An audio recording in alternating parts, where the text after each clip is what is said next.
आप अपने बिजनेस, अपने दुकान की मार्केटिंग कैसे कर सकते हो। मार्केट में अगर 50 दुकानें भी है तो भी आपकी दुकान चलेगी, आपकी दुकान पे फिर भी भीड़ रहेगी। इस एक तरीके से जो आज मैं आपको इस वीडियो में बताऊंगा। कोई सी भी दुकान कब चलती है? जब कस्टमर आता है।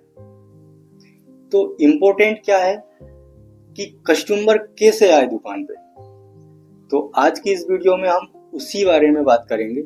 सो अगर चैनल पे नए हो तो प्लीज चैनल को सब्सक्राइब कर लीजिए और वीडियो अगर अच्छा लगे प्लीज वीडियो को लाइक करके जरूर जाना।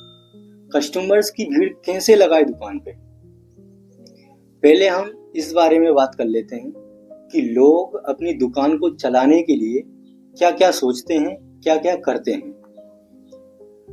लोग सोचते हैं, लोग बोलते हैं कि महंगे महंगे सामान लेके आना चाहिए, क्वालिटी वाले सामान लेके आना चाहिए, ब्रांडेड सामान लेके आने चाहिए, तब जाके दुकान चलेगी, तब जाके कस्टमर दुकान पे आएगा।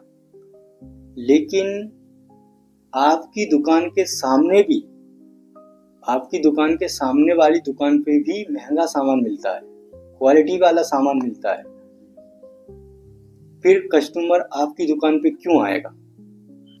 एक व्यक्ति मार्केट में ठेले पे दुकान लगा के चलाता है और हर कस्टमर को पता होता है कि उस ठेले की दुकान पे ना तो महंगा सामान मिलेगा और ना क्वालिटी वाला सामान मिलेगा, ना ब्रांडेड सामान मिलेगा।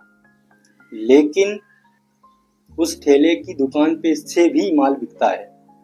तो ये सोचना गलत है कि दुकान पे महंगे सामान लेके आओ, क्वालिटी वाले प्रोडक्ट्स लेके आओ, ब्रांडेड चीजें लेके आओ, तब जाके दुकान चलेगी, तब जाके कस्टमर्स आएंगे। ये चीजें सोचना गलत है। 50 ब्रांडेड दुकानों के बीच में एक ठेले वाला अपनी कमाई निकाल लेता है। तो सोचिए, ये एक छोटी बात नहीं हो सकती, ये एक बहुत बड़ी बात है कि 50 ब्रांडेड दुकानों के बीच में एक हाथ ठेले पे दुकान लगाता है व्यक्ति और वो अपनी दुकान चलाता है।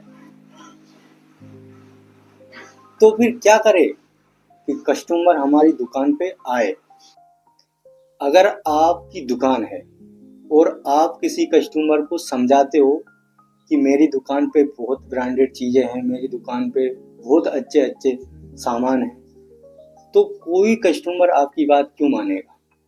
जैसे कोई दुकान वाला मुझे समझाता है कि मेरी दुकान पे बहुत अच्छी अच्छी चीजें हैं, मेरी दुकान पे बहुत अच्छे अच्छे प्रोडक्ट्स हैं, तुम मेरी दुकान पे आओ, मेरी दुकान पे से माल खरीदो। तो मैं उसकी बात क्यों मानूंगा? क्योंकि वो तो दुकान वाला है, वो अपनी दुकान की बुराई थोड़ी करेगा।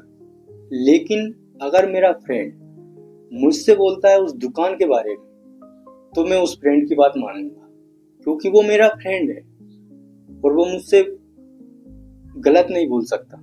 उस फ्रेंड की बात मैं मान जाऊंगा। और आपकी दुकान की मार्केटिंग आप गली गली जाके हर व्यक्ति से मिलके हर कस्टमर को समझा के भी नहीं कर सकते। आप कि आप गली गली जाके कस्टमरों को बोलोगे कि मेरी दुकान पे ले आओ सामान लेने, ऐसे भी कोई मानेगा आपकी बात? और आप कितने लोगों को ऐसे बता सकते हो? तरीका क्या है? तरीका क्या है कस्टमर को लाने का? कस्टमर्स को डिस्काउंट दो। किस चीज पे? जैसे कस्टमर्स को इस चीज पे डिस्काउंट दो, अगर कस्टमर एक कस्टमर को लेके आता है, अगर एक कस्टमर को लेके आता है तो उसको डबल डिस्काउंट मिलना चाहिए। तभी तो वो अपने फ्रेंड्स को बोलेगा, अपने दोस्तों को बोलेगा, अपने दोस्तों को लेके आएगा। क्योंकि आप उसको डबल डिस्काउंट दे रहे हो। मेरा दोस्त मुझे आपकी दुकान के बारे में अच्छा तभी बताएगा जब आपसे कुछ मिलेगा। उस दोस्त को, मेरे दोस्त को आपसे कुछ मिलेगा और उसको अगर डबल डिस्काउंट मिलेगा आपकी दुकान पे किसी कस्टमर को लाने के। सेल्स मार्केटिंग का नाम आपने शायद सुना होगा, जिसमें एक व्यक्ति 2 लोगों को जोड़ते हैं और 2 व्यक्ति 4 लोगों को जोड़ते हैं और 4 लोग 8 लोगों को जोड़ते हैं और इस तरह एक मार्केटिंग बनती है। आपने देखा होगा ये जो कंपनीज चलती है लोगों को जोड़ने वाली, क्या उन कस्टमरों को कंपनी का मालिक समझाने आता है कि मेरी कंपनी ऐसी है, मेरी कंपनी इतने अच्छे प्रोडक्ट्स बनाती है, इसको आप खरीद लो? कंपनी का मालिक नहीं आता, सिर्फ कस्टमर ही कस्टमर को समझाता है कि वो कंपनी कैसी है, चाहे वो बुरी कंपनी, लेकिन कस्टमर ही कस्टमर को जोड़ता है और कस्टमर की बात कस्टमर जल्दी मान जाता है। इसलिए कस्टमर्स को डिस्काउंट दो जितना हो सके उतना, ताकि वो और कस्टमर को लेके आए। अब एक बात ये भी आती है कि अगर डिस्काउंट डबल देंगे तो हमें कम मुनाफा होगा, कम पैसा बचेगा। तो एक बात ये समझ लीजिए, अगर आप मार्केटिंग नहीं कर पाए तो भी आप कुछ नहीं कमा पाओगे।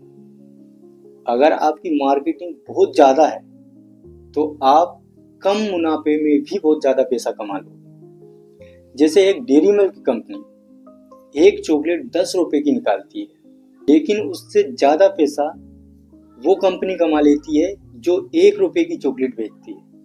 इसलिए मुनाफा भले ही कम हो, लेकिन मार्केटिंग तगड़ी होनी चाहिए।